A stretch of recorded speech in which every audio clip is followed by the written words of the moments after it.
எல்லாருக்கும் வணக்கங்க. ரிஷப ராசியில் பிறந்தவங்களுக்கு வரக்கூடிய சனி பெயர்ச்சி காலகட்டத்தில் இந்த பிரபஞ்சமானது எந்த மாதிரியான பலனை தரப்போகுதுன்றது பற்றி தானுங்க ஆதாரபூர்வமாக வேதகால முறையில் துல்லியமாக இந்த பதிவில் நம்ம பார்க்க போகிறோம். பொதுவாகவே எதிர்பார்ப்புகள் அப்படின்றது ஒவ்வொருத்தருக்கும் ஒவ்வொரு நேரத்திலையும் இருக்க தான் செய்யுது.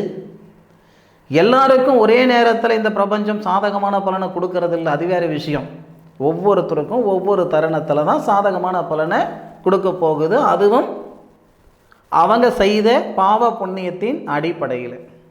அப்படி இருக்கக்கூடிய சூழலில் வரக்கூடிய சனி பயிற்சி காலகட்டத்தில் ரிஷபராசியில் பிறந்த ஆணாக இருந்தாலும் சரி பெண்ணாக இருந்தாலும் சரி ரிஷபராசியில் பிறந்தவங்களுக்கு எந்த மாதிரியான பலன் சனி பயிற்சி காலகட்டத்தில் ஏற்படும்ன்றது பற்றி தானுங்க துல்லியமாக நம்ம பார்க்க போகிறோம்.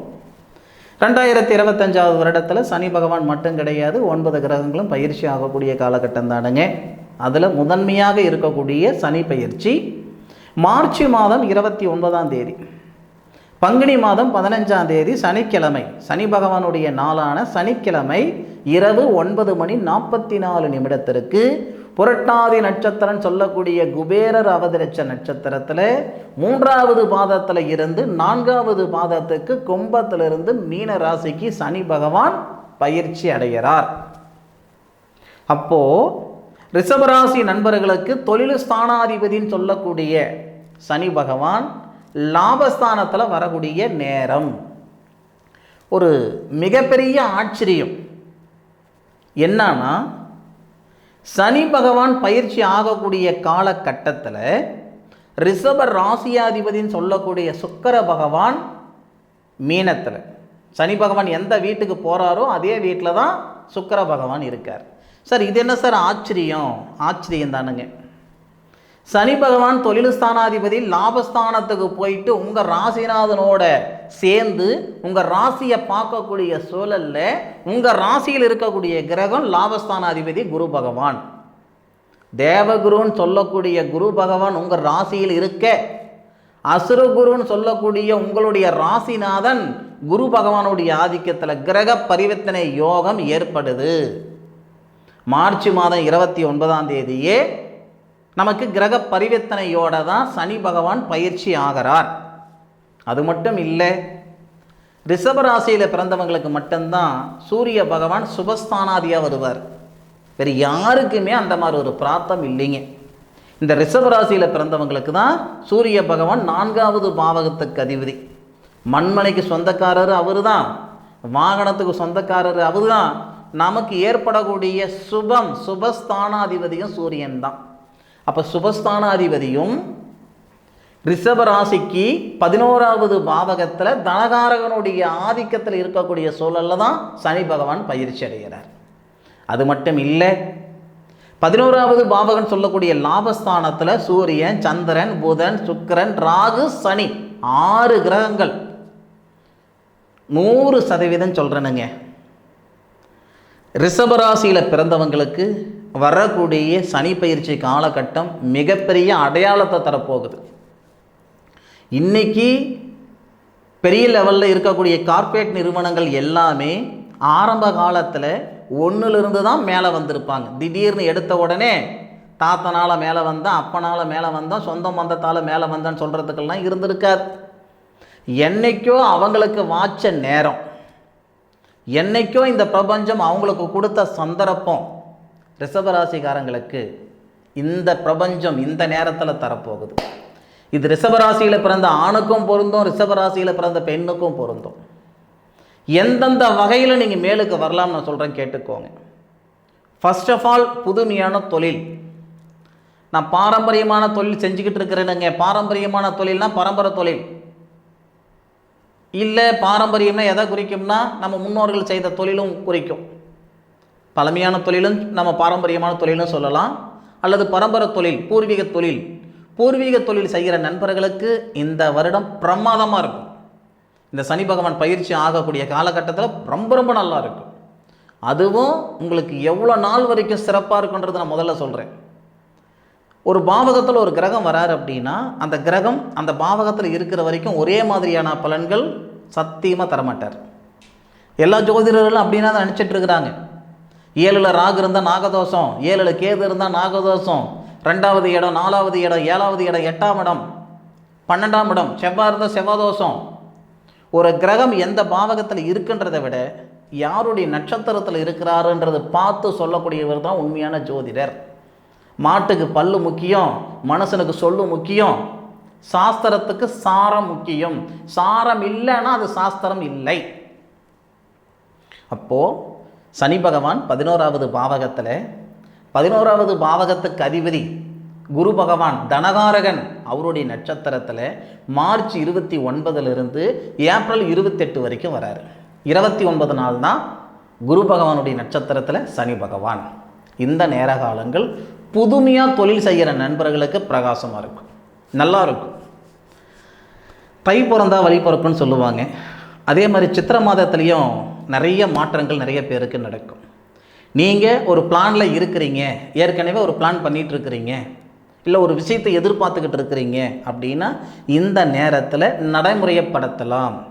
உங்கள் செயல், நான் தொழில் புதுமையாக தொழில் செய்யலாம்னு இருக்கிறேன் சார், இல்லை நான் வெளிநாடு போகலாம்னு இருக்கிறேன் சார், இல்லை வெளிநாடு சம்மந்தப்பட்ட பிஸ்னஸ் செய்யலான்னு இருக்கிறேன் சார், இல்லை எக்ஸ்போர்ட் பிஸ்னஸ் பண்ணலான்னு இருக்கிறேன் சார், இல்லை ஷேர் மார்க்கெட்டில் இன்வெஸ்ட்மெண்ட் பண்ணலாம்னு இருக்குங்க சார், இல்லை கலைத்துறையில் போகலாம்னு இருக்கிறேனுங்க, கலைத்துறையில் கேமராவுக்கு முன்னுக்கோ அல்லது கேமராவுக்கு பின்னுக்கோ இருக்கலாம்னு இருக்கிறேன் சார், அல்லது சோசியல் மீடியாவில் வரலாம்னு இருக்கிறேன் சார், ஏன் ஜோதிடராக வரலாம்னு இருக்கிறேன் சார். இது எல்லாமே ஒவ்வொருத்தருடைய எதிர்பார்ப்பு. ரிஷபராசியில் பிறந்தவங்களுக்கு எல்லாமே ஒரே மாதிரியான தொழில் அமைகிறது இல்லை. ஒரு பிரசவத்தில், ஒரு நட்சத்திரத்தில், ஒரு ராசியில், ஒரு நேரத்தில் பிறக்கக்கூடிய ரெட்டை குழந்தைங்க தோற்றத்தில் ஒரே மாதிரி இருந்தாலும், பேர் ஒரே மாதிரி வந்தால் கூட, பேர் கூட கிட்டத்தட்ட ஆல்மோஸ்ட் ஒரே மாதிரி வரும் பாருங்கள். அப்படி வந்தாலும் எண்ணம், புத்தி, சிந்தனை, செயல் வெவ்வேறு மாதிரி இருக்கும். வெவ்வேறு தொழில், வெவ்வேறு நேரத்தில் திருமணம். ஒருத்தருக்கு ஆம்பளை பிள்ளை பிறக்கும், ஒருத்தருக்கு பொம்பளை பிள்ளை பிறக்கும். அப்போது ஒரே நேரத்தில் பிறந்திருக்காங்கன்னா அவங்களுக்கு ஒரே மாதிரியான பலன் வரும்னு நினைச்சிடாதீங்க. கிரகநிலைகள் ஒவ்வொருத்தருக்கும் மாற்றம் கண்டிப்பாக இருக்க தான் செய்யும். ஒருத்தர் 300 டிகிரியில் பிறந்திருக்கிறாருன்னா ஒருத்தர் 301 டிகிரியில் பிறந்திருப்பாங்க, 306 டிகிரியில் பிறந்திருப்பாங்க. சரியா? ஒரே நிமிஷத்தில் கண்டிப்பாக யாராலையும் பிறக்க முடியாது. சரியா? சரி, இதெல்லாம் ஒரு புறம் இருக்கட்டும். புது தொழில் செய்யணும்னு நினைக்கிற நண்பர்களுக்கு வரக்கூடிய மார்ச் 29லிருந்து ஏப்ரல் மாதம் 28 வரைக்கும் அந்த 29 நாள் பொற்காலம் ரொம்ப நல்ல விதமாக இருக்கும். இல்லை சார், நான் ஏற்கனவே தொழில் செய்துக்கிட்டு இருக்கிறேன் சார், அந்த தொழிலை இம்ப்ரூவ்மெண்ட் பண்ணலாம்னு இருக்கிறேன் சார் அப்படின்னா சனி 11வது பாவகத்தில் லாபஸ்தானத்தில் தன்னுடைய சுய நட்சத்திரத்தில் ஏறும்போது பண்ணுங்க. ஏப்ரல் 28ஆம் தேதி, ஏப்ரல் 28க்கு மேலே ஏற்கனவே இருக்கிற தொழிலை அதிகப்படுத்தலாம். இல்லை ஒரு நிறுவனத்தில் வேலை செய்துக்கிட்டு இருக்கிறேன், அந்த நிறுவனத்திலேருந்து வேறு நிறுவனத்துக்கு போகலாம்னு இருக்கிறேன் சார், தலைக்கு மேலே கமிட்மெண்ட் இருக்குது, நான் சம்பாதிக்கிறது 50,000 ரூபாய் தான், ஆனால் மாத தேவைகள் 70,000 ரூபாய் எனக்கு தேவையாக இருக்குது, அதனால் வேறு நிறுவனத்துக்கு போகலாம்னு இருக்கிறேன் சார் அப்படின்னா ஏப்ரல் 28க்கு மேலே போங்க. அதே மாதிரி இந்த 29 மார்ச் 29லிருந்து ஏப்ரல் 28 வரைக்கும் ஒரு சில நல்ல விஷயங்களெல்லாம் நடக்க ஆரம்பிக்கும். என்னன்னா சனி பகவானும் சுக்கிர பகவானும் சேர்க்க சூப்பர். அது செவ்வாய் இருக்கார் இல்லைங்களா, செவ்வாய் நம்ம ரிஷபராசிக்கு 2ல் இருப்பார் செவ்வாய். இது எல்லாமே நமக்கு பிரமாதமான நேரம். இந்த சனியும் செவ்வாவும் உங்களுடைய ராசிக்கு 5வது பாவகத்தை பார்ப்பார். செவ்வாய் உங்கள் ராசிக்கு திருமணஸ்தானாதிபதி, அவர் உங்கள் ராசிக்கு 2ல் இருந்து 4வது பாவகம், அவர் இருக்கிற இடத்துலேருந்து 4வது பாவகம் உங்கள் ராசிக்கு 5வது பாவகத்தை கன்னியை பார்ப்பார் செவ்வாய். அப்போ அந்த செவ்வாய் பார்க்கக்கூடிய இடம் கன்னியை சூரியன், சந்திரன், ராகு, சுக்கிரன், புதன், அடுத்தது சனி, 6 கிரகங்கள் ப்ளஸ் செவ்வாய், 7 கிரகங்களுடைய பார்வை, ஏன் குரு 8 கிரகங்களுடைய பார்வை இந்த ரிஷப ராசிக்கு 5வது பாவகன் சொல்லக்கூடிய புத்திரஸ்தானத்தை பார்ப்பார். இதனால் 100% 15-16 வருஷம் குழந்தை இல்லாமல் இருக்குது சார், கல்யாணம் ஆயிட்டு அப்படின்னா இந்த நேரத்தில் 100% புத்திர வளர்ச்சி ஏற்படக்கூடிய நேரம். மொத்த கிரகங்கள் 9 கிரகங்கள், இது எல்லாருக்கும் தெரிஞ்ச விஷயம்தான். 27 நட்சத்திரம், 12 ராசி, 27 நட்சத்திரத்துக்கு 108 பாதம், 15 திதி, இது எல்லாருக்கும் தெரிஞ்ச விஷயம்தான் சார். ஆனால் 9 கிரகங்களில் 8 கிரகங்களுடைய பார்வை ஒரு பாவகத்தை பார்க்குதுன்னா இது எப்போ மறுபடியும் வரும்னா 30 வருஷம் கழித்து தான் இந்த மாதிரி ஒரு பிராப்தம் வரும். அடுத்த 30 வருஷத்தில் யார் இருப்பாங்க யார் இருக்க மாட்டாங்கன்னு தெரியாது. அப்போது இந்த நேரம் 100% புத்திர வளர்ச்சிக்கு உண்டான மிக சிறந்த நேரம். அது மட்டும் இல்லை, சில வீட்டில் பூர்வீக சொத்து பாக பிரிவினை செய்திருக்க மாட்டாங்க. ஒரு சில வீட்டில் இது இருந்திருக்கும். 2 தலைமுறையாக பாகப்பிரிவினை பண்ண முடியல சார், 3 தலைமுறையாக பாகப்பிரிவினை பண்ண முடியல சார் அப்படின்னா அதுக்கான நேரமும் இந்த நேரம். அப்போது பாகப்பிரிவினை செய்துக்கிறதுக்கும் புத்திர வளர்ச்சி ஏற்படுத்திக்கிறதுக்கும் வரக்கூடிய அந்த சனி பயிற்சி காலத்தில் இருந்து மார்ச் மாதம் 29 ஏப்ரல் மாதம் 2025 தான் நாங்கள் ஏப்ரல் 28 வரைக்கும் இதுக்கான பிராப்தம். சனி பயிற்சி உண்டான முழுமையான பலன் சொல்லணும்னா 2 மணி நேரம் இல்லை 2 நாள் ஆனாலும் பத்தாது. எல்லாரும் 5 நிமிஷத்தில் பலன் சொல்கிறாங்க, 10 நிமிஷத்தில் பலன் சொல்கிறாங்க. சத்தியமாக சொல்கிறேன், இது 2 நாள் ஆனாலும் பத்தாது. இப்போ கூட நான் ஆல்மோஸ்ட் உங்களுக்கு 1 மாதத்துக்கு உண்டான பலன் தான் நான் சொல்லியிருக்கிறேனே. 2025 ஆகஸ்ட் மாதம் 28 2026 ஏப்ரல் மாதம் 28 வரைக்கும் உத்திரட்டாதி நட்சத்திரம், மார்ச் மாதம் வரைக்கும் உத்திரட்டாதி நட்சத்திரத்தில் வரும். அப்போது ஒவ்வொரு நட்சத்திரத்தில் வரும்போது ஒவ்வொரு மாதிரியான பலன் வரும். எனக்கு பெஸ்ட் என்னன்னா, இந்த கோச்சார பலன்களுக்கு நீங்கள் கொடுக்கக்கூடிய முக்கியத்துவத்தை உங்கள் சுய ஜாதகத்துக்கு கொடுக்கலாம். உங்கள் சுய ஜாதகத்தில் ஜென்மத்தில் சனி எங்கே இருக்கிறாரு, இப்போ கோச்சாரத்தில் சனி எங்கே இருக்கிறாரு, ஜென்மத்தில் யாருடைய சாரத்தில் இருக்கார், கோச்சாரத்தில் யாருடைய சாரத்தில் இருக்கார், எது பலம் எது பலவீனம் முழுமையான ஒரு விஷயங்கள் தெரிஞ்சு போயிடும். அதனால் நீங்கள் கொஞ்சம் சுய ஜாதகம் பார்க்குறதுக்கு முக்கியத்துவம் கொடுங்க. சரி, 2025 ஏப்ரல் மாதம் 28 உத்திரட்டாதி நட்சத்திரம்னு சொல்லக்கூடிய தொழில் ஸ்தானாதிபதி சனி பகவான் தன்னுடைய சுய நட்சத்திரத்தில் வரார். அப்போது நமக்கு உத்திரட்டாதி நட்சத்திரத்தில் சனி பகவான் ஏப்ரல் மாதம் 28 அவர் வராருன்னா 2026 கிட்டத்தட்ட மே 18 வரைக்கும் இருப்பார். ஏன்னா இடையில வக்கரத்துக்கு வரார். 2025 நமக்கு ஆகஸ்ட் மாதம் 18 வக்கரத்துக்கு வருவார். அப்போ நமக்கு ஒரு 13-14 மாதத்துக்கு உத்திரட்டாதி நட்சத்திரமே. உத்திரட்டாதி நட்சத்திரத்தில் ஏறும்போது நீங்கள் தொழில் மாற்றங்கள் செய்கிறது அல்லது இடம் மாற்றங்கள் செய்கிறது, இதுக்கு எல்லாமே உகந்த நேரம். வாகனம் மாற்றம் செய்கிறது அல்லது வீடு, ஏற்கனவே இருக்கிற வீடு ஒரு 800 ஸ்கொயர் ஃபீட்டில் இருக்குதுங்க, ஒரு 1000 ஸ்கொயர் ஃபீட்டில் வாங்கலாம்னு இருக்கிறேனுங்க அப்படின்னு தாராளமாக செஞ்சுக்கிடலாம். இது எல்லாமே ரிஷபராசியில் பிறந்தவங்களுக்கு வரக்கூடிய 2025 வருஷம் ஏப்ரல் 28க்கு மேலே இன்னும் உங்களுக்கு ரொம்ப பர்ஃபெக்டாக சொல்லணும்னா ஏப்ரல் 28 சனி பகவான் தன்னுடைய சுய நட்சத்திரம்னு சொல்லக்கூடிய உத்திரட்டாதி நட்சத்திரத்தில் வராரு. ஆனால் உங்கள் ராசி மேலே இருக்கக்கூடிய குரு பகவான் மே 16 மாறுறாரு. அப்போது இந்த ஜூன் ஜூலை ஆகஸ்ட் அந்த மாதிரி நேரத்தில் மண்மனை வாங்குறதுக்கு பிளான் பண்ணிங்கன்னு வச்சுக்கோங்களேன், டக்குன்னு முடியும். எப்பயுமே எனக்கு தெரிஞ்ச வரைக்கும் நான் சொல்கிறேனுங்க, பணம் இருந்தால் எல்லாமே செஞ்சு விடலாம் அப்படின்ற எண்ணம் நிறைய பேருக்கு இருக்கும். அது மிகப்பெரிய தப்பு. பணம் 2வது பட்சம்தான். ஒரு செயல் செய்கிறதுக்கான நேரம் இருந்ததுன்னு வச்சுக்கோங்களேன், யார் எங்கே கொண்டு போய் நிறுத்தணுமோ அந்த இடத்துல இந்த பிரபஞ்சம் நிறுத்திட்டு போயிட்டே இருந்துடும். அதனால் ஏற்கனவே நான் காசு பணம் வச்சுருந்து வீடு வாசல் என்னால் வாங்க முடியல, இந்த நேரத்தில் காசு பணம் இல்லை சார், எப்படி சார் எல்லாம் வாங்க முடியும்? 10 நிமிஷத்துக்கு முன்னாடி நீங்கள் நினைக்கல நான் உங்கள் கண்ணில் படுவேன்ட்டு. இது யதார்த்தமான ஒரு விஷயம். நான் உங்கள் கண்ணில் படணுன்ற விதி எனக்கு இருந்திருக்கணும், அல்லது நான் உங்கள் கண்ணில் படணும் அப்படின்ற விதி உங்களுக்கு இருந்திருக்கணும், இல்லையா? இது யதார்த்தம்.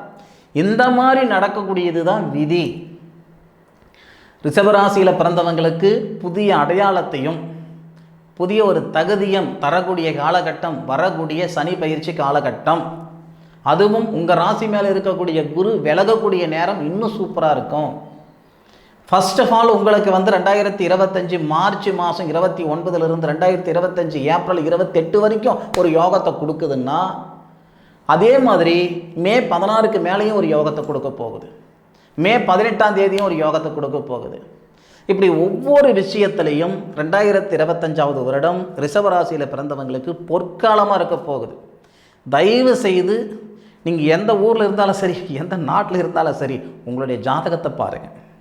உங்கள் ஜாதகம் ஏற்கனவே வச்சிருக்கிற ஜாதகம் நீங்களே வச்சுக்கோங்க. உங்களுடைய பிறந்த தேதி நேரம் மட்டும் அந்த ஜோதிடர்கிட்ட கொடுத்து, ஐயா இந்த தேதியில், இந்த மாதத்தில், இந்த வருடத்தில், இந்த நேரத்தில் நான் பிறந்தேன், இந்த மாவட்டத்தில், இந்த ஊரில் நான் பிறந்தேன், புதுசாக எனக்கு ஜாதகம் கணிச்சு எனக்கு பலன் சொல்லுங்கள். ஏன்னா வல்லவனை தட்டும் வழுக்குப்பாறைன்னு சொல்லுவாங்க. நம்ம வச்சுருக்கிற ஜாதகம் தப்பாக கூட இருக்கலாம். புதுசாக கணிச்சு பார்க்குறதுல ஒன்றும் தப்பு இல்லை. ஒரு 2 மணி நேரம் எச்சாகும், அவ்வளோதான். அதுவும் இன்றைக்கி கம்ப்யூட்டர்லாம் போட்டால் 2 நிமிஷம். நான் ஒரு ஜாதகம் கணிக்கிறதுக்கு 2 மணி நேரம் டைம் எடுத்துக்கிறேன். ஆனால் இன்றைக்கி இருக்கிற காலகட்டமெல்லாம் 2 நிமிஷம் அவ்வளோதான். இப்படின்றதுக்குள்ளே ஜாதகம் ரெடின்றாங்க. அதனால் நீங்கள் கணினத்துக்கு பார்த்தாலும் சரி, அதை கம்ப்யூட்டரில் பார்த்துக்கிட்டாலும் சரி, இல்லை வேதகால முறையில் எங்களை மாதிரி கையில் கணிச்சு நீங்கள் பார்க்குறவங்களா இருந்தாலும் சரி, தப்பு இல்லை. ஏதோ இடத்துல உங்களுடைய ஜாதகத்தை பாருங்கள். பிரமாதமான நேரம் தவற விட்டுட வேண்டாம்.